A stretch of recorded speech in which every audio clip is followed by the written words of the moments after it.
So with that top off,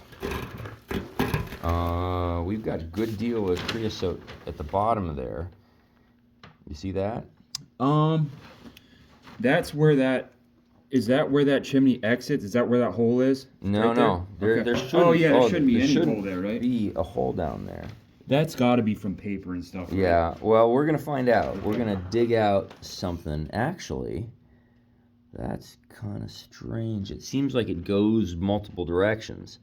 So I'm gonna be feeling around down in there with my hand to try to figure out why it feels like it's going multiple directions, because it should really just be going this way. It should should be be right? just an elbow that way. Okay. Yes.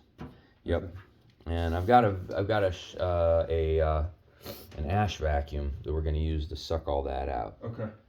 But here's the other piece that we want to knock stuff out of.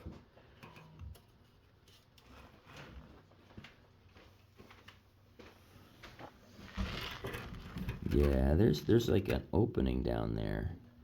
Not just going that way, but it seems wider down there.